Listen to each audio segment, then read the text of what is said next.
Personnalités, entrepreneurs, coachs, experts, qui sont-ils réellement?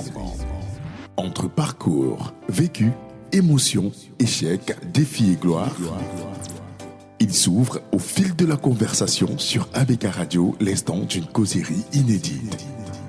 Au fil de la conversation, les mystères du corps parlant avec Bébel Lagrande.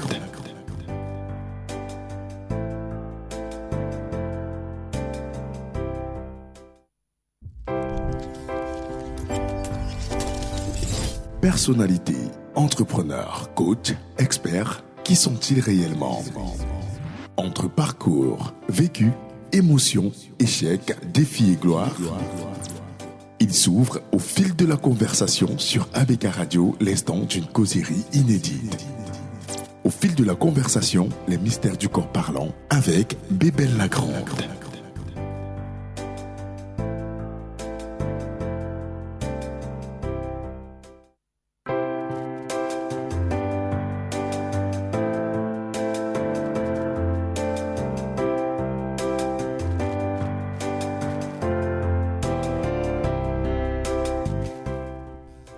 Bienvenue les amis, bienvenue à ce numéro de votre émission Au fil de la conversation. J'espère que vous allez bien. De mon côté, ça va. Et c'est toujours un réel plaisir de vous retrouver sur les antennes de la radio utile et agréable. Il est sur ce plateau et c'est un expert en développement commercial. Il s'agit de Richard Siayodier, un entrepreneur vendeur qui n'a qu'une mission: développer les hommes et les organisations afin qu'ils puissent développer leur marché sur les terrains africains.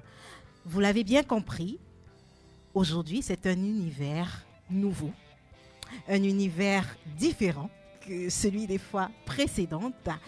Donc on ne va pas tarder à se retrouver juste après cette respiration musicale.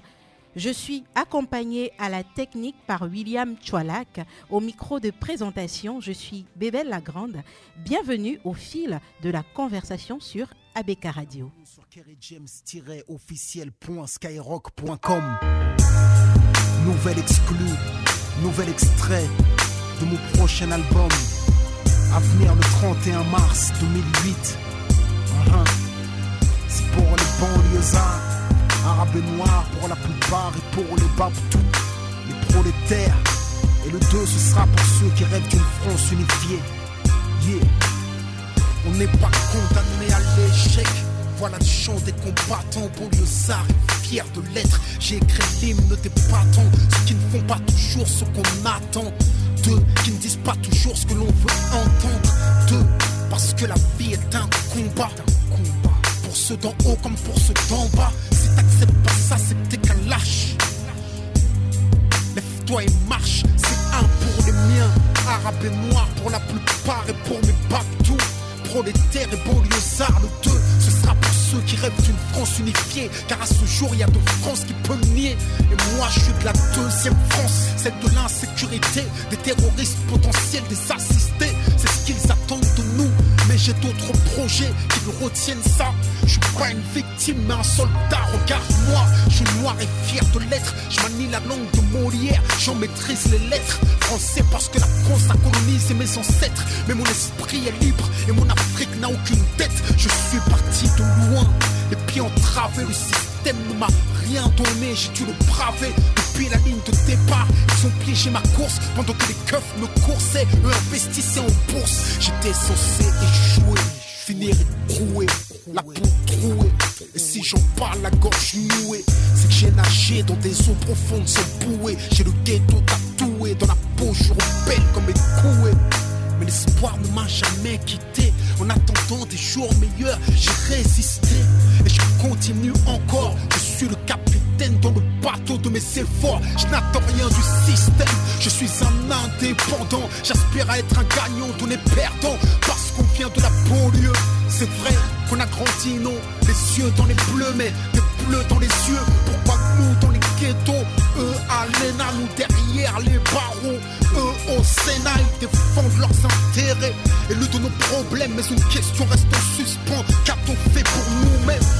Qu'a-t-on fait pour protéger protéger les nôtres des mêmes erreurs que les nôtres. Regarde ce que deviennent nos petits frères. D'abord c'est l'échec scolaire, l'exclusion donc la colère, la violence et les civières, la prison et le cimetière. On n'est pas condamné à l'échec. Pour nous c'est dur mais ça ne doit pas devenir un prétexte. Si le savoir est une arme, soyons armés, car sans lui nous sommes désarmés.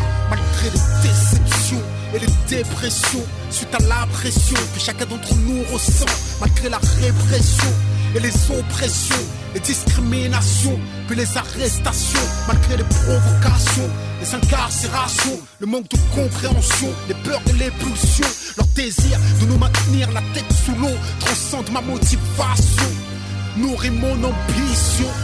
Il est temps que la deuxième France s'éveille. J'ai envie d'être plus direct, il est temps qu'on fasse de l'oseille. Ce que la France ne nous donne pas, on va lui prendre. Je veux pas brûler des voitures, je veux en construire puis en vendre. Si on est livré à nous-mêmes, le combat faut qu'on livre nous-mêmes. Il suffit pas de chanter, regarde comme il nous malmène. Il faut que t'apprennes, que tu comprennes et que t'entreprennes. Avant de crier, c'est pas la peine. Quoi qu'il advienne, le système nous freine. À toi de voir, t'es un lâche ou un soldat. Entreprends et bats-toi. Banlieusard est fier de l'être.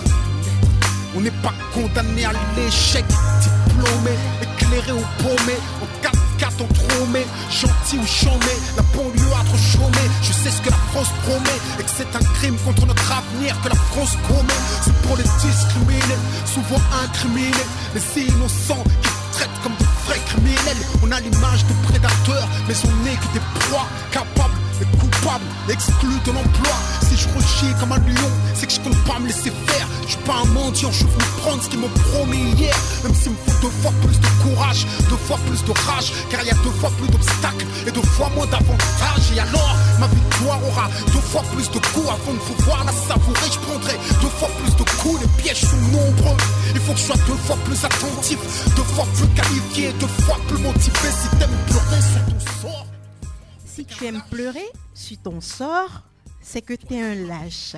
Alors cette chanson de Kerry James, elle est sortie en 2008, a des paroles fortes quand même. On n'est pas condamné à l'échec. C'est le chant des combattants et Richard Siaoudjé a une phrase qu'il répète tout le temps. On est condamné à réussir. Alors qui est Richard Siaoudjé? Qui est notre invité du jour? C'est un expert en développement commercial, coach en vente, coach certifié Business Jihad Global, coach certifié Life Intervention Head Global, enseignant à l'ESSEC de Douala, DG Projection Compagnie, CO Kaliba Sarla. Alors, je le disais tout à l'heure, vous avez une mission, celle de développer les hommes et les organisations afin qu'ils puissent développer leur marché sur les terrains africains. Bienvenue au fil de la conversation. Bienvenue, Monsieur Richard Siaoudjé. Merci, Bébel. Merci, vous allez bien? Ça va, très bien. Et vous-même? Je vais très bien. Comment était cette journée? Oh, les journées sont souvent chargées. Entre les embouteillages et les rendez-vous, on arrive à tenir le fil, quoi. Le fil de la... Le fil de la vie, le fil de la conversation. Le fil des rendez-vous, le fil de la journée. Voilà. Alors, vos journées, elles sont souvent monotones, elles se ressemblent toutes? Non, la journée d'un vendeur est tout ce qu'il y a d'instable. Il n'y a rien de monotone dans la journée d'un vendeur parce que chaque jour, il faut voir, il y a des nouveaux défis, il y a des nouveaux clients, il y a des nouveaux problèmes. Oui. Il y a des nouveaux challenges et voilà, on essaye de trouver les solutions à chaque problème, à chaque difficulté, quoi, en fait, pour avancer et faire avancer les autres. Alors, le choix de cette chanson n'était pas anodin, c'est une chanson qui vous parle. Pourquoi elle vous parle autant? On est condamné à l'échec et vous dites tout le temps, on est condamné à réussir. Mais qu'est-ce que ça signifie? Alors, vous allez me permettre, Bébel, avant de répondre à cette question, de dire un grand bonjour, un grand bonsoir ou de souhaiter et que le Seigneur bénisse tous ceux qui nous écoutent aujourd'hui. Oui. Parce que c'est grâce à lui que nous sommes là. Donc, je vous dis sincèrement merci pour m'avoir invité. Je sais que ça n'a pas été facile parce que avec un programme qui est souvent chargé et des déplacements qui sont souvent très récurrents, je n'ai pas souvent le temps. Donc, je vous dis sincèrement merci d'avoir été patiente et je dis merci à tout le monde qui nous écoute aujourd'hui. S'il y a une chose qui est sûre, c'est que tous ceux qui nous écoutent, ils vont comprendre ce que c'est que la vente qui me passionne. Ils vont comprendre ce que c'est que mon histoire. Peut-être qu'ils vont devenir des vendeurs, peut-être qu'ils vont en avoir envie. Mais dans tous les cas, ils vont comprendre pourquoi est-ce qu'ils sont condamnés à réussir. Et donc, Kerry James, s'il fallait que je sois un chanteur, je serais Kerry James. Parce que c'est quelqu'un qui m'a inspiré depuis que j'ai l'âge de 15-16 ans. Mm-hmm. Et surtout ce son qu'on vient de s'écouter, c'est quelque chose qui me touche profondément parce que j'ai parfois l'impression qu'il raconte mon histoire dans ce son-là. Et je l'ai écouté pendant des moments difficiles. Vous savez, quand on vient de réussir le BPC, le CPE, je ne sais pas quoi, le probatoire, le bac, c'est pas souvent évident quand on arrive les premiers jours à l'université, donc c'est difficile. Après, on arrive à l'université, on trouve qu'il y a 1000 personnes à l'amphi, donc c'est compliqué. Donc on se demande si on ne s'est pas trompé d'endroit. Donc Kerry James, c'est celui qui m'a bercé depuis que je suis en seconde jusqu'à aujourd'hui. J'écoute toujours ce son-là. Et j'ai fini par comprendre pourquoi il disait qu'on n'est pas condamné à l'échec. Parce que j'ai compris que si vous connaissez qui vous êtes, si vous identifiez vos talents et vos dons, et que vous travaillez dessus, je vous assure, il n'y a rien qui va vous arrêter. Mm-hmm. Si vous découvrez, parce que moi je pense personnellement qu'on est tous nés de... On fait partie du plan de Dieu. Hein. C'est Dieu qui nous a tous créés. Oui. Et il a mis en nous ses dons et ses talents. Et si nous les utilisons bien pour pouvoir accomplir son œuvre, alors on se condamne à la réussite. Nous y reviendrons. Vous êtes au fil de la conversation et le principe, c'est d'aller à la rencontre de l'invité entre enfance, défis, parcours, gloire, échec aussi. On espère qu'on aura un Richard Siayosi très ouvert qui nous dira tout sur son enfance, qui nous dira tout sur son parcours, tout sur son univers, mais aussi les échecs. Alors, vous avez parlé de l'adolescence à partir de 15 ans, cette chanson qui vous a accompagné jusqu'à ce jour. Mais avant, où est-ce que vous avez grandi? Alors, je vous promets d'être le plus ouvert. Déjà que je partage beaucoup sur mes plateformes. Pour ceux qui lisent ce que j'écris sur Internet, sur LinkedIn, Facebook, je partage beaucoup. Parce que je pense que le partage, c'est ce qu'on peut donner pour aider le prochain à grandir. C'est ce que je pense, je partage mes expériences. Donc, aujourd'hui, c'est une autre séance de partage. J'en suis habitué. Toutes les semaines, j'écris sur les expériences que j'ai, sur tout ce que je touche. Donc, en termes d'enfance, je suis né à Douala. Okay. Oui. J'ai séjourné, mes grands-parents étaient en Djombe. Et j'ai passé beaucoup de temps à Bafoussam. Environ 20 ans à Bafoussam. Oui. Parce que ma mère travaillait à la radio, elle était affectée là-bas à Bafoussam. Et donc, on a grandi à Bafoussam, c'est là où j'ai eu le bac. Oui. Ensuite, je suis allé à l'université de Tchang, où j'ai obtenu, après 4 ans, une maîtrise en sciences de gestion, option management des entreprises. Et moi, je ne rêvais d'une seule chose. Pendant que j'étais... depuis 14 ans, moi, je voulais être un vendeur. Je voulais être rien d'autre qu'un vendeur. Donc, je savais que la ville où il y avait où on pouvait commercer, c'était Douala. Voilà. Donc, je me suis débrouillé pour être à Douala. Et quand j'y étais, je ne suis plus jamais quitté. Si oui, pour aller dans d'autres villes qui ressemblent à Douala. Est-ce qu'il y a des événements pendant cette enfance-là qui montraient déjà que vous seriez un excellent vendeur ou qui montraient déjà... voilà. Je réponds très vite oui. Je vous explique une petite histoire. À l'âge de 13 ans... Oui. Alors, mon père et moi, quand j'avais... à l'âge de 13 ans, je payais mon père. Oui, voilà. Oui, très tôt. J'avais même pas l'habitude, il n'était pas tout le temps avec nous, donc il était tout le temps parti, donc on n'a pas eu le temps de vraiment passer du temps ensemble. L'année qui suivait, il n'était plus là. Donc vous imaginez que la situation à la maison était difficile. Ma mère était pour fonctionnaire de son état, elle le disait tout le temps. Et elle nous achetait des souliers, je vais vous épargner les détails. Elle nous achetait régulièrement les souliers avec lesquels on allait à l'école. Et donc, ces souliers que ma mère achetait donnaient l'opportunité à mes amis de se moquer de moi régulièrement à l'école.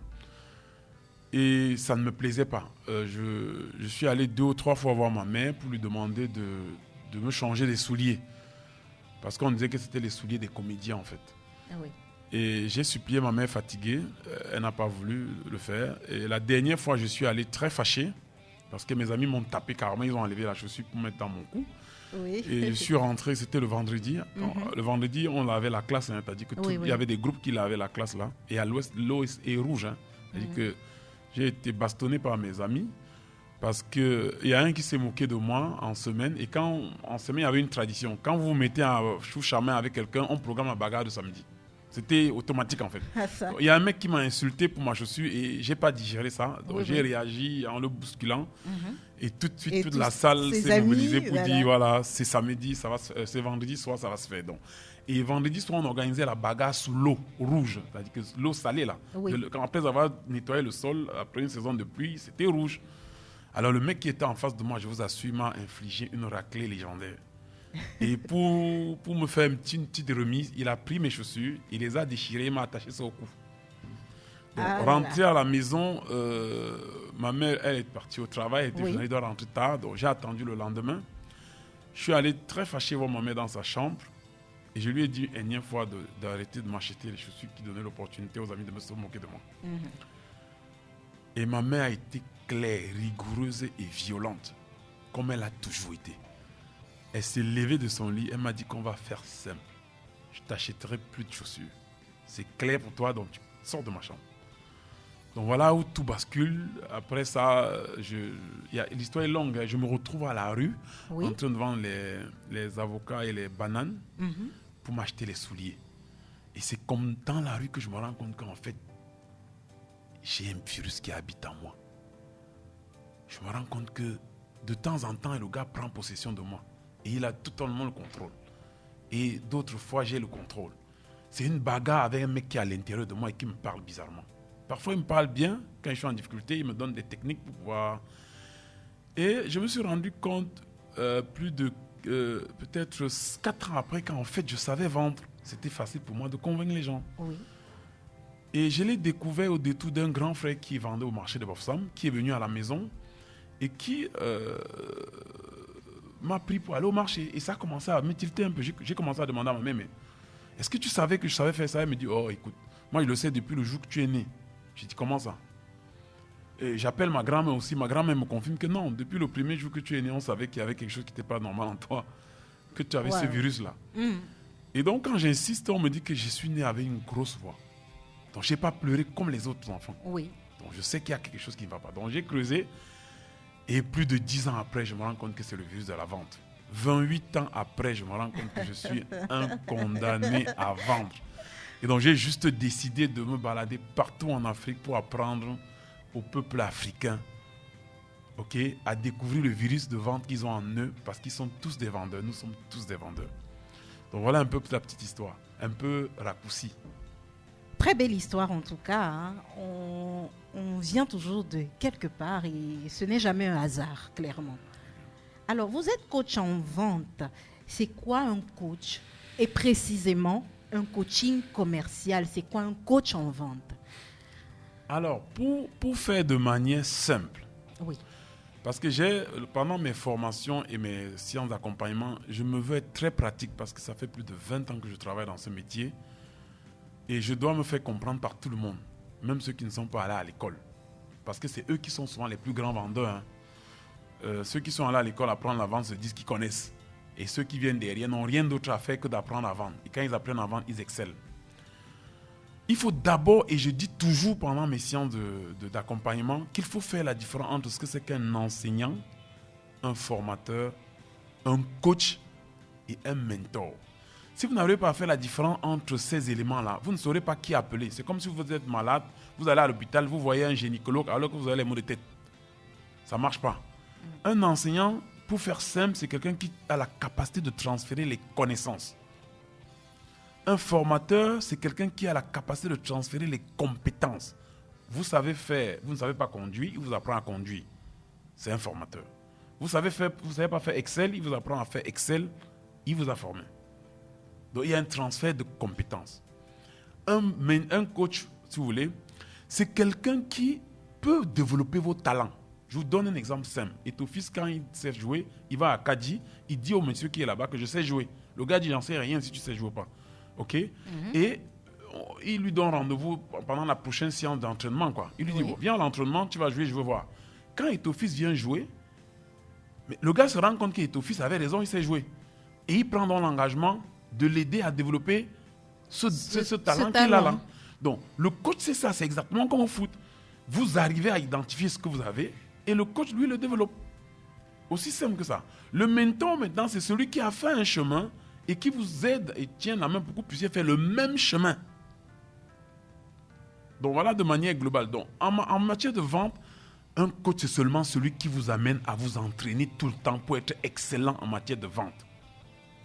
Le coach au foot vous entraîne permanemment pour que vous soyez excellent en matière de football. C'est aussi simple que ça. Alors, c'est un métier être coach ou alors c'est une vocation? Est-ce qu'on peut se dire, parce qu'aujourd'hui quand même ça court, hein, c'est devenu fréquent d'entendre des gens dire qu'ils sont coachs. Tout le monde est coach, même vous êtes coach de votre fille à la maison. Votre papa, c'est votre coach. Donc, les gens peuvent dire ce qu'ils sont, mais moi je dis souvent aux gens, si vous avez quand vous recrutez un vendeur, c'est pour augmenter vos ventes. Oui. Si vous vendez 1 million, vous avez un vendeur, vous espérez vendre 2 millions. On est d'accord? Si vous prenez un coach en vente, ce que vous espérez avoir 3 millions. On se comprend? Ça veut dire que le coach en vente n'est coach en vente que s'il fait décoller votre chiffre d'affaires. S'il ne sait pas le faire, ce n'est pas un coach. Donc, qu'il soit expérimenté ou pas, si un mec s'approche de votre entreprise, il dit que je suis coach en vente, confiez-lui votre département commercial, lui il va faire un diagnostic, il va faire un diagnostic, il va identifier un problème, il va donner une solution au problème, et si le résultat est au rendez-vous, faites-lui confiance, c'est tout. Je vais un peu rebondir sur ce que vous dites. Le coach est censé faire rebondir les ventes. Faire grandir les ventes. Est-ce que c'est là l'intérêt du coaching en entreprise? Oui, en fait, vous avez des gens en entreprise qui ont des talents. On parlait de talents tout à l'heure. Oui. Vous avez des gens qui ont des compétences, qui sont limitées. Ils ont envie de faire des choses plus grandes, mais n'arrivent pas à le faire.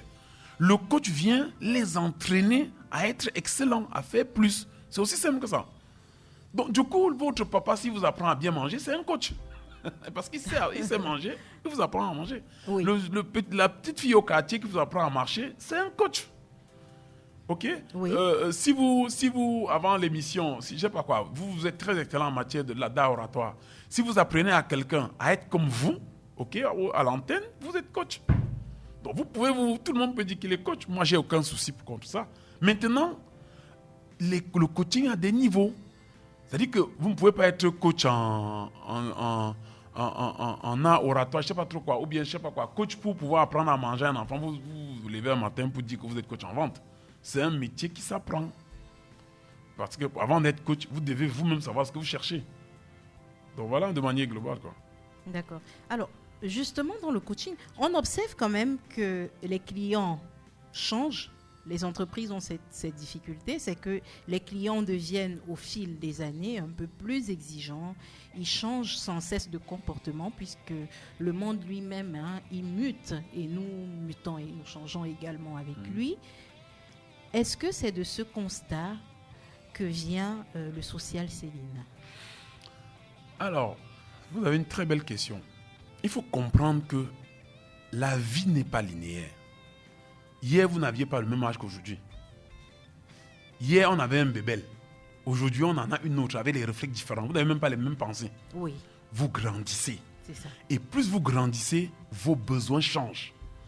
OK? Oui. Hier, vous n'avez pas besoin vous n'étiez pas star à la radio. Donc, vous n'avez pas les mêmes contraintes qu'aujourd'hui. Aujourd'hui, bébé ne peut plus se mouvoir en route comme hier. On est d'accord? Oui, c'est donc, ça. vous changez. Le gars qui vous a habillé hier, il y a 2 ans, s'il ne fait pas des efforts, il ne peut pas vous habiller aujourd'hui. Exactement. Donc, le monde est en mouvement permanent. Les choses changent. Les besoins changent.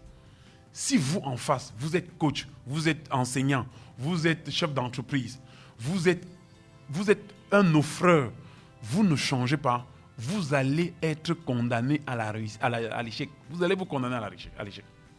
Donc, vous allez vous diriger droit vers l'abîme. Aussi simple que ça. Si vous n'avez pas fait pour être à l'antenne, vous avez dû changer, non? Vous-même. Ce n'est pas la bébelle d'il y a 5 ans. Donc vous avez fait des efforts. Et demain, la bébelle qui sera peut-être à l'échelle africaine, ce n'est pas la même bébelle qu'aujourd'hui. Donc, vous allez changer. Tout le monde change et dont les besoins changent. Et c'est ce changement qui entraîne tout ce qu'il y a comme dynamique sur le marché. OK? Maintenant, un vrai chef d'entreprise doit dynamiter les problèmes qu'il y a dans son environnement dans l'objectif de dynamiser son entreprise pour épouser la dynamique du marché. Je ne sais pas si c'est clair. Donc, en gros, vous devez changer pour vous adapter aux besoins de changement de votre marché. Et nous, on accompagne donc les entreprises en tant que coach pour qu'ils puissent faciliter, pour qu'ils puissent facilement s'adapter. Aussi simplement que ça. Je donne un exemple simple. Vous êtes dans une entreprise, vous êtes dans un département commercial. Et ça revient tout le temps dans mes séances de coaching. J'arrive dans les entreprises où quelqu'un a fait des études, il a un master en communication, ou il n'est même pas allé à l'école.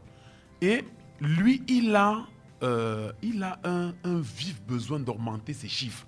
Vous avez un papa de famille qui a 4 enfants, qui est vendeur, ok, qui est vendeur dans une entreprise, mais il n'arrive pas à joindre les 2 bouts en famille. On se comprend? Oui. Et quand il vient me contacter, il me dit, écoute, il faut que je vende plus parce que ma famille a besoin de plus d'argent. Donc il faut qu'il grandisse en termes de compétences. Moi, ce que je fais, c'est que je l'entraîne. Je l'entraîne à être meilleur que ce qu'il était quand il me contactait. Et ça marche bien. C'est aussi simple que ça, en fait. C'est aussi simple que ça. Je ne sais pas si j'ai répondu à votre question. Oui, parfaitement. Pour les auditeurs, les nombreux auditeurs, je suis sûre, ils se posent la question comme moi, mais comment travaillez-vous? Alors, donc, la question c'est, si j'ai bien compris, comment est-ce qu'un coach en vente travaille, c'est ça? C'est ça. De façon terre à terre, comment ça se passe?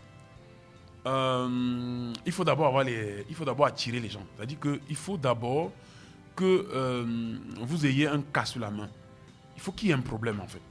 Le coach, lui, c'est un solutionneur. Quand il y a un problème dans une entreprise, les gens vous contactent, ne vous inquiétez pas. Quand les gens ont du mal à vendre, quand les gens ont du mal à faire croître leur chiffre d'affaires, quand les gens sont en train de... Les chiffres d'affaires des entreprises sont en train de décroître. Parfois même le chiffre d'affaires des entreprises, et je le dis souvent, quand votre chiffre d'affaires croît de manière trop rapide, si vous avez prévu faire 1 million et que vous êtes à 10 millions, ayez peur parce que bientôt ça peut être la fin. Comment ça? Oui, parce qu'une croissance accélérée au-dessus des prévisions peut vous amener à mal vous adapter. Je vous donne un exemple simple. J'ai été dans une entreprise qui vend les glaces. Okay? Eux, ils vendent les glaces. D'accord. On a fait le plan, on est arrivé dans un quartier, on avait prévu vendre, je ne sais pas quoi, les glaces pour 100 000 par jour. C'est un exemple. Hein. Oui. Et la dame, il y a à côté une école, ok? Elle était au Carrefour, mais il y avait des écoles pas loin. La dame a ouvert sa boutique de glace et il y avait une autre boutique dont lui, elle savait qu'elle était en concurrence. Oui. Mais elle ne savait pas le comportement que l'autre femme de la glace avait. Donc elle a ouvert son entreprise de glace. Oui. Elle a intégré les valeurs de service et d'humilité. Donc elle servait tous ceux qui voulaient les glaces avec sympathie. Les ventes ont explosé. Donc les gens n'allaient plus à côté et les ventes ont explosé plus que ce qu'elle imaginait. Du coup, physiquement, elle avait prévu la glace et d'autres choses à la boutique. Subitement, elle n'arrivait plus à gérer la boutique. Oui. Ça devenait compliqué. Oui. Donc, si vous ne savez pas vous adapter à ce moment-là, mais vous pouvez piquer une crise de fatigue et vous fermer pendant 2 jours. Vous chassez les clients. C'est un exemple basique et on le retrouve parfois dans les entreprises. Vous êtes dans une niche, vous créez un produit nouveau. Les gens aiment tellement qu'ils achètent au-delà de vos capacités de production. C'est ça. Parfois, les gens sont amenés à faire une mauvaise qualité parce qu'ils veulent vite faire. Parfois, les gens travaillent jour et nuit, le personnel est fatigué, ils ne peuvent pas produire. Effectivement, parfois, les premiers produits sont meilleurs que ceux qui arrivent. Et avec le temps, vous n'arrivez pas à vous adapter, vous mourrez. J'ai déjà coaché une entreprise, elle a tellement vendu qu'après, elle a créé tellement d'insatisfaction sur le marché qu'elle a été obligée de fermer. Oui, service. Alors ça c'est quelque chose de très... Tout à fait. Donc les gens doivent être vigilants dans les entreprises. Une croissance trop accélérée peut amener l'organisation que vous avez mise en place à être pas adaptée à soutenir cette croissance. De la même manière que vous pouvez mettre une organisation en place, mais le niveau de vente sur le marché n'est pas suffisant. Ok? Et dans les 2 sens, il faut que vous soyez accompagné. Alors, est-ce qu'un seul coaching en vente suffirait pour avoir des performances commerciales durables? Alors, quand vous dites un seul coaching, je ne comprends pas bien. Parce que la question tout à l'heure, c'était comment est-ce qu'on fait? Comment on fait pour coacher? J'ai dit, il faut identifier un problème. C'est ça. Et à ce problème, nous, avec les procédures, avec l'expérience, avec les compétences que nous avons, nous arrivons à trouver et à produire des solutions pour que ces entreprises puissent faire décoller. Est-ce que justement ces solutions sont atemporelles? Non, puisque tout change, tout à l'heure on l'a dit. Oui. Le marché est dynamique. Les solutions que vous avez aujourd'hui, un an après, peuvent ne plus être valables. D'accord. Et donc, comment ça se passe avec les clients? Est-ce que c'est... Alors là, c'est une très belle question parce que moi, ce que j'ai développé dans mon approche de coaching, parce que d'habitude, les entreprises ont des coachs de manière permanente. Or, une PME ne peut pas se payer un coach de manière permanente. C'est difficile. Donc, qu'est-ce que j'ai fait en matière d'offres? J'ai dit, moi, je veux développer le manager de l'entreprise. Je veux l'apprendre à s'adapter au marché. Je veux l'apprendre à comprendre les dynamiques sur le marché. Lui. Et à lui, dans les sciences pratiques, parce qu'il y a une phase théorique, il y a une séance pratique, dans la phase terrain, le manager aura pour objectif d'accompagner ses ressources à lui. Oui. Donc, il ne paye pas deux fois. Il paye que pour lui. Et dans nos séances d'échange et de pratique, lui, il a pour objectif de coacher ses vendeurs. Donc, je ne coach pas les vendeurs, je coach les managers qui, eux, coachent les vendeurs. Ça fait qu'ils apprennent deux fois et tout de suite, la croissance s'installe. Vous comprenez? Donc, pour répondre à la question, on coach les managers pour qu'ils puissent être capables de s'adapter au changement. Et une fois qu'ils ont cette tendance-là, cette aptitude-là, ils peuvent le transmettre à leurs ressources. Et donc, l'adaptation est facile. Maintenant, ça vient avec le temps, parce que c'est comme le champ. Il faut semer, ok? Il faut avoir la bonne terre. Ensuite, trouver la bonne graine. Une fois que la semence est posée en sol, Dieu fait le miracle. Et avec le temps, il y a changement. On peut donc dire que ça, c'est l'essence unique de Richard Siahusi? Je pense qu'il y a plusieurs. Je pense que plusieurs le font. C'est juste que l'expérience, c'est pas courant un coach en vente. C'est vraiment pas courant un coach en vente pour la simple raison que le résultat est l'exigence principale de l'entreprise. Quand vous allez dans une entreprise comme coach, vous devez faire décoller le chiffre d'affaires. Et je vous dis, ça, c'est pas évident. Pour que vous soyez payé, il faut faire décoller le chiffre d'affaires. Si vous ne faites pas décoller le chiffre d'affaires, vous-même, vous allez faire chemin retour. Or, moi, personnellement, dans les entreprises, je suis passé, ok, j'ai été 7 ans directeur commercial chez Razel. Là, on vous demande de rien faire d'autre que d'exploser les ventes. C'est aussi simple que ça. Donc, moi, j'ai été un vendeur toute ma vie. Ça a été évident, un peu comme un joueur un peu comme Rigo Besson. Oui. Et c'est évident que le mec, il était un bon joueur. Donc, aujourd'hui, les coachs, bon, on va peut-être pas dire qu'il est un excellent, mais il a besoin d'expérience aussi. Oui. Donc, on est tous des apprenants, madame. Alors, on n'a pas la solution idéale de chez Idéal, mais on arrive à produire des résultats. Voilà. Justement, dans cette recherche-là, est-ce que c'est très souvent facile de bousculer les habitudes? On suppose bien que l'une des choses, la chose la plus difficile lorsqu'on identifie le talent chez quelqu'un, c'est de convaincre la personne qu'il faut changer son mindset. Comment ça se passe souvent? Alors, vous parlez de changement.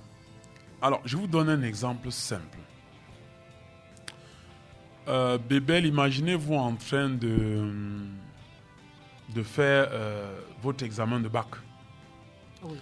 Et qu'à la fin de l'année, vous échouez.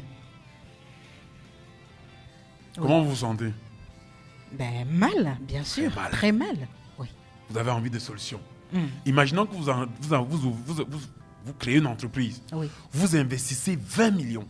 Vous allez en Chine acheter des machines, vous avez du personnel, vous louez du local.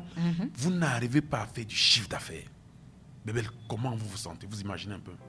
C'est très mal, dur. c'est difficile. Donc le changement vient du fait que vous n'avez pas la solution au problème que vous avez. Vous êtes dans l'incapacité de produire une solution. Et beaucoup d'ingénieurs, quand on va échanger comme ça, beaucoup d'ingénieurs, d'entrepreneurs ne comprennent pas le rôle de la vente dans le cycle de vie de l'entreprise.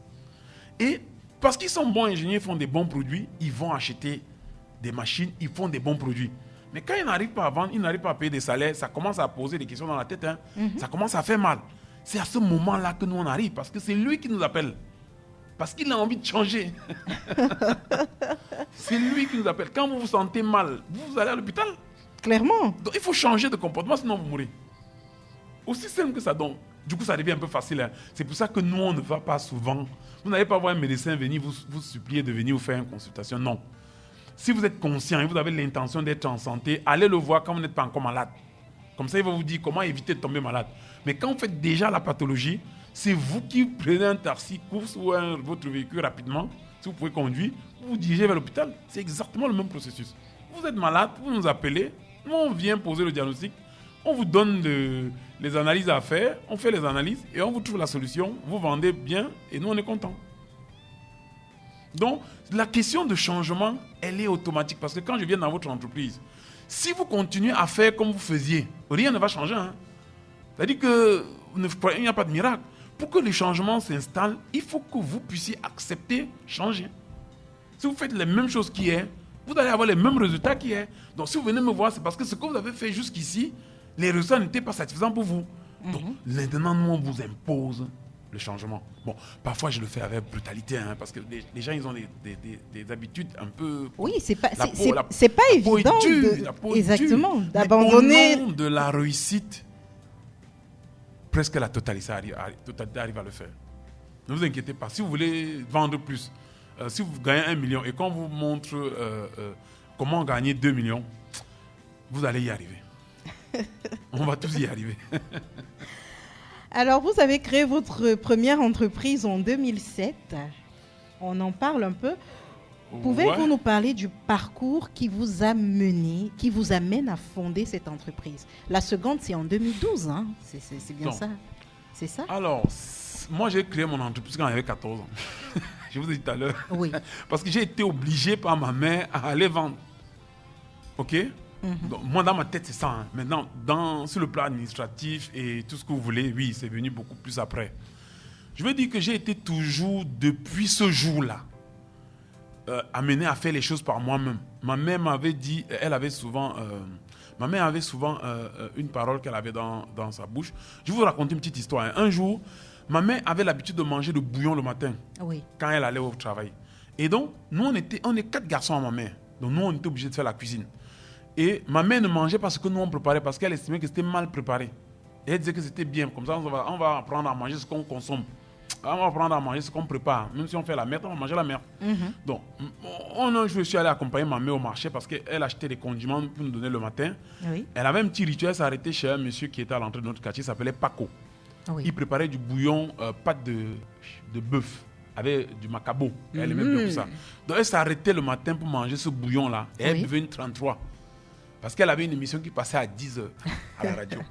Donc, c'était un rituel, elle a fait peut-être pendant 40 ans, hein, ma mère. Jusqu'aujourd'hui, elle le fait. Donc, je m'assois avec ma mère. Ce matin-là, j'avais franchement envie de manger ce bouillon-là. J'avais sérieusement faim. Ma mère, je l'ai regardé manger le bouillon pendant tout le temps. Et quand elle a fini de manger le bouillon, elle m'a demandé en langue, en mon patois, elle m'a dit que Ndjanoka, t'as dit que, est-ce que tu avais aussi envie de manger? Est-ce que d'aventure tu aurais envie de... Tu as éprouvé l'envie de manger pendant que moi je mangeais. Je lui ai dit, oui maman, il dit que tu devras te débrouiller pour t'en acheter. Parce que là, je l'ai fait à mon agent. Ce n'était pas le tien, donc j'ai mangé. Donc, c'est resté dans mon esprit. En fait, c'était le caractère de ma mère. Elle était quelqu'un de dur. Oui. Elle avait 4 garçons, donc elle était un peu obligée. Et voilà, on est parti. Et aujourd'hui, on a les résultats qu'on a. Hein. Oui, bon, voilà. Elle a créé 4 machines à produire l'argent. 4 condamnés à réussir. Voilà. Donc, voilà un peu. Voilà. En fait, c'est un peu la symbolique pour dire, ma mère, quand elle vous disait qu'elle ne vous achète pas les chaussures, ce n'était pas pour rigoler. Donc, vous deviez trouver une solution. Donc, partir de cette époque-là, j'ai habitué, et nous tous chez nous, ma mère nous a habitués à être indépendants. Donc, on était des chefs d'entreprise de par l'éducation que ma mère nous a donnée. On se comprend? Donc, c'était un peu logique que, ok, pendant les vacances, pendant le week-end, on me retrouve en dessous le soleil, en train de vendre les bananes, les avocats, tout ce que vous voulez. À l'âge de 16 ans, je me retrouve au marché à de Bafoussam, où je vends les habits, les chaussures, je motive comme j'ai une grosse voix. J'aime ce que je fais, j'aime vendre, j'aime composer, j'aime discuter avec les gens. Je me rends compte que je peux passer toute la journée à discuter avec les gens debout, ça ne me fatigue pas. Et plus tard, je comprends qu'en fait, c'est la passion.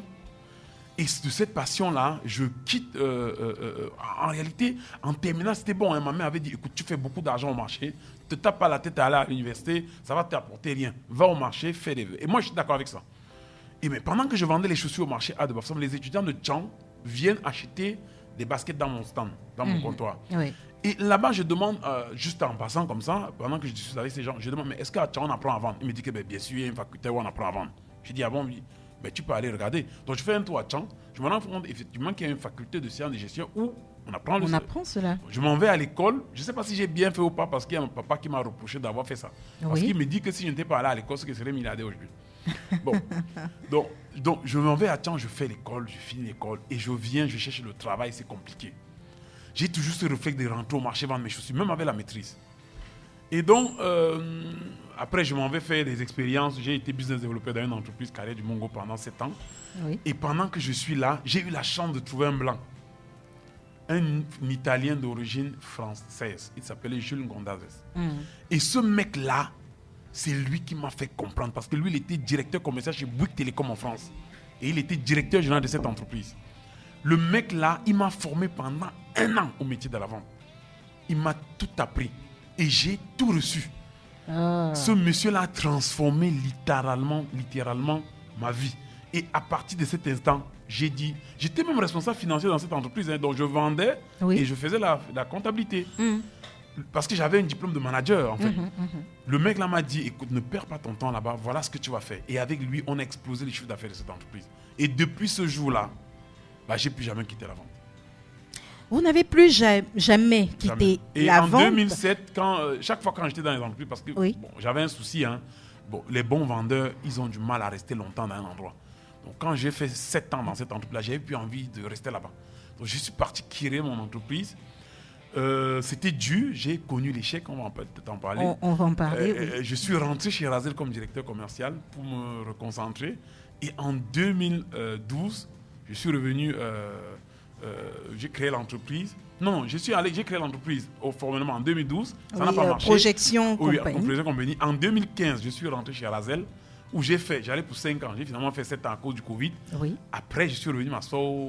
En 2017, j'ai créé Calibat qui fait dans tout ce qui est production industrielle des parfums vibrés. Oui.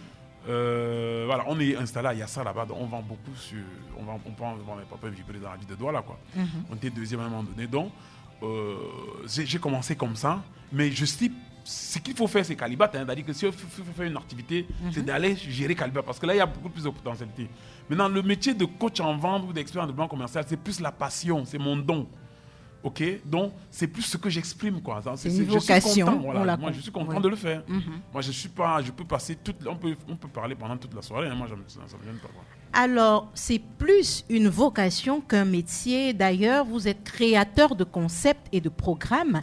Vous avez mis au point des solutions endogènes pour bâtir une infaillible machine à vendre. Vous appelez ça la formule du King.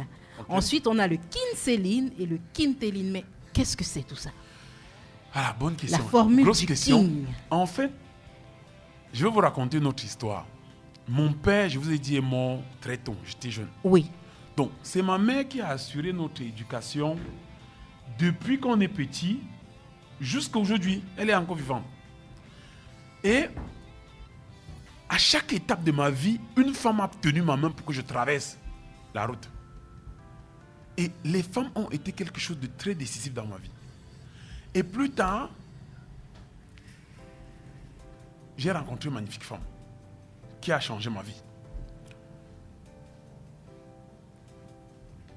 Et parmi les grosses réalisations que j'ai faites, la femme était toujours au centre. Et le client est celui, en plus de la femme, le client est celui qui a toujours acheté plus, toujours accepté de me faire confiance et me permettre de développer le chiffre d'affaires. Vous comprenez? Pour que vous vendiez plus, il y a que le client doit acheter. Il doit vous faire confiance aujourd'hui et demain. Ça, c'est la première chose. Et parmi ces clients, il y a la femme. Et donc, je me suis dit à un moment donné, mais ces gens-là m'ont tout donné. Ces clients m'ont tout donné. Parce que je respectais le client, j'avais un amour pour le client, je voulais toujours servir le client. Et je n'avais pas vraiment le choix. Parce que si vous ne savez pas, quand vous étiez en route là-bas à 14 ans, quand vous étiez en route, si vous ne savez pas le client, c'est clair que vous n'allez pas acheter votre chaussure, vous n'allez pas vivre. Et je rappelle que j'ai pris en charge ma scolarité jusqu'en terminale et même jusqu'à l'université, jusqu'à aujourd'hui. Oui. Depuis cette époque-là. Donc, le client était central dans ma vie. C'est une histoire personnelle, quoi. Et après, je découvre que le client, en fait, c'est le roi. Quand vous le servez comme un roi, il vous donne tout ce qu'il voulait. C'est vous qui contrôlez son porte-monnaie. Et donc, quand j'arrive dans un supermarché un jour, j'achète les marchandises pour 5 800 environ. Je tends un billet de 10 000 à la caissière et elle me dit qu'elle n'a pas la monnaie, que je dois aller remettre tout ce que j'ai acheté à l'étalage. Waouh. Vous imaginez ça? Donc, elle ne sait pas que le gars qui est en face de lui, c'est un roi. Le client, un roi. Donc, c'est parce que les gens ne respectent pas les clients. C'est parce que le client, c'est lui qui décide de si vous êtes grand ou pas. Il faut qu'on lui accorde tout un honneur. Et dans l'une des formules en matière de vente, c'est parler du client. Il faut toujours parler du client au client. N'arrivez pas devant un client parler de vous. Donc, le client est au centre de tout, même de cette radio. Si personne ne vous écoute, vous ne valez rien. C'est ça. Dans l'entreprise, si personne n'achète, il n'y a pas de comptabilité. Si personne n'achète, on ne produit pas. Si personne n'achète, on ne fait rien du tout. Le client peut décider. Il y a des clients qui m'ont demandé de virer les commerciaux pendant ma carrière. Et je l'ai fait. Donc, le client peut décider de si vous êtes dans un travail ou pas. Pourquoi ne pas lui accorder toute une formule? C'est à partir de ce constat-là que j'ai créé la formule du King, qui est une formule c'est un mouvement qui dit servons le client parce que c'est lui qui fait de nous ce que nous sommes. Nous ne sommes rien sans lui. Donc voilà d'où part la formule du King. C'est la première chose. La deuxième chose, c'est que si vous regardez un peu les statistiques, vous allez vous rendre compte que plus de 80% d'entreprises ont du mal à trouver de nouveaux clients et en meurent au bout de 2 ans. C'est vrai. Je vous assure, c'est terrible. Et j'ai lu un magnifique livre qui est paru en 2012, Amwari et Akari, qui ont expliqué dans ce livre les raisons pour lesquelles les entreprises meurent. Et parmi ces raisons-là, il y a les raisons financières, la corruption et tout ça. Mais parmi ces raisons, il y a 2 raisons majeures. Les chefs d'entreprise ont du mal à adopter des stratégies, justement quand il y a changement sur le marché. Vous parlez de mouvement tout à l'heure. Vous parlez de changement sur le marché. OK? Ils n'arrivent pas à s'adapter. Deuxième chose, ils n'arrivent pas à construire des stratégies pour pouvoir se maintenir en vie. Donc, les chefs d'entreprise n'arrivent pas à prendre des bonnes mesures pour conduire leur entreprise vers la réussite. Donc, l'homme est responsable de son propre échec. Le manager est le premier responsable de l'échec dans son entreprise. Du coup, à partir de ce constat-là, j'ai dit, mais qu'est-ce qu'on peut faire pour aider ces gens? C'est là où on a créé le bulle de King, le King Céline. Le bulle, oh là là.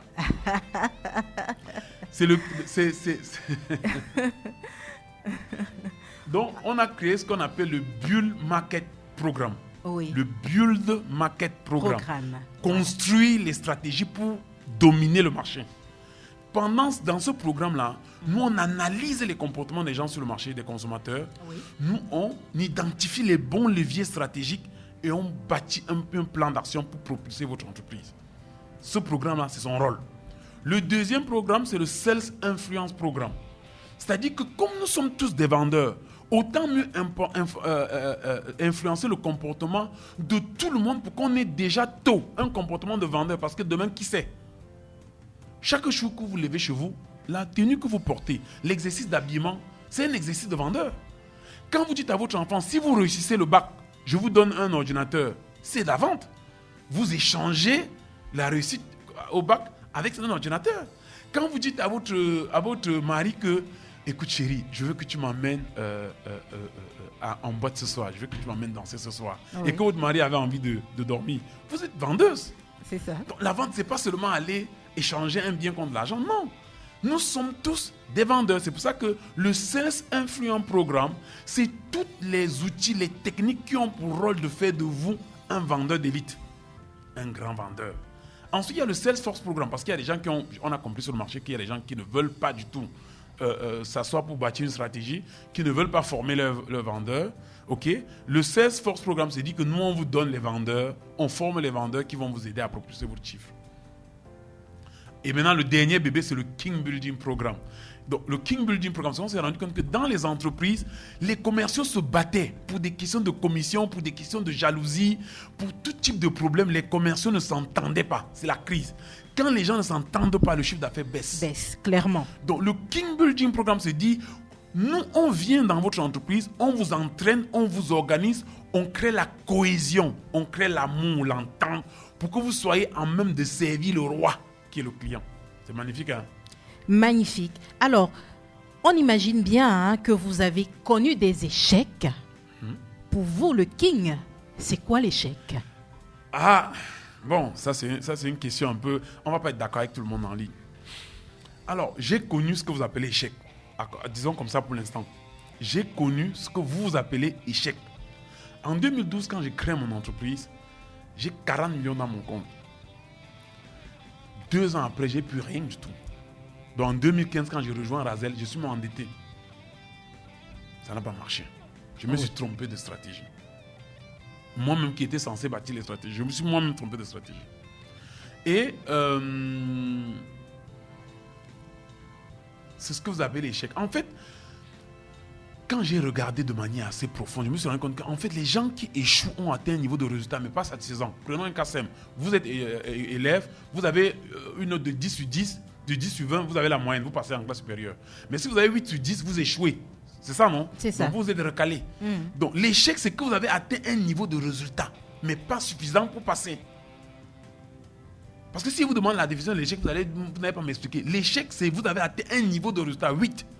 Maintenant, l'échec doit être un appel à l'aide. Tout ce que vous appelez échec, là, ce sont les gens qui ont besoin que vous les aidez. Dans les entreprises, quand les entrepreneurs n'arrivent pas à atteindre leur chiffre d'affaires, n'arrivent pas à propulser, ils ont atteint un niveau de résultat, peut-être 1 million au lieu de 2 millions pour atteindre leurs objectifs. Ce que nous faisons, nous les accompagnons à atteindre 2 millions. Donc, ce n'est pas des condamnés à l'échec. C'est des condamnés à réussir qui ont quelques difficultés en route. C'est ça. Donc, l'échec, c'est un passage vers la réussite. C'est un petit détour. Donc, la manière de voir l'échec pour moi, ce n'est pas quelqu'un qui a échoué, qui est resté au sol, qui n'arrive pas. Non. Même s'il est au sol, c'est qu'il a besoin que vous lui tendez la main pour qu'il se lève. Donc, l'échec, c'est un détour, c'est une étape vers la réussite. Voilà. Le mot de fin du King, parce qu'on tire déjà... Oui, c'est déjà la fin. Oh. Hein. On espère vous avoir pour une seconde partie au fil de la conversation, mais en attendant, le mot de fin. Alors, j'ai créé quelque chose qu'on appelle la formule du King, qui est simple. Et ça va être le conseil. Quel que soit ce que vous voulez faire, si vous voulez épouser votre femme, vous voulez lancer un nouveau produit sur le marché, vous voulez avoir un nouvel ami, prenez le temps de l'étudier et de l'analyser. Ça, c'est le premier facteur. Analysez avant de vous engager. Deuxième chose, identifiez après analyse le problème dans ce que vous allez... C'est-à-dire que si c'est votre femme, cherchez, est-ce qu'il y a un problème? Elle a forcément ses caprices, elle a les choses elle a les besoins. Identifiez le besoin et construisez la solution qui va répondre à ce besoin-là. Soyez un apporteur de solutions, que ce soit dans votre foyer, votre entreprise ou dans les relations avec les autres, dans les relations dans vos entreprises. Soyez toujours aux côtés de la solution. Et maintenant, soyez un vendeur. Soyez un bon vendeur dans l'humilité. Donc, vous analysez bien l'autre, en ce qui concerne les entreprises. Vous analysez bien votre marché, vous identifiez le problème sur le marché, vous construisez la solution et vous vendez. Si vous respectez ça et vous le faites dans l'humilité, dans le service, vous allez réussir. Vous êtes condamné à réussir. Merci Richard Siayodier. Vos mots de fin, soyez toujours du côté de la solution. Soyez un bon vendeur. Merci, chers auditeurs, de nous avoir écoutés. Si vous nous écoutez en ce moment, ça veut dire que vous avez été avec nous au fil de la conversation sur ABK Radio. Ah oui, Richard, c'est vite passé. Oh ouais. Merci à William Chola qui assure la mise en onde. À très vite pour un nouveau numéro de votre émission au fil de la conversation.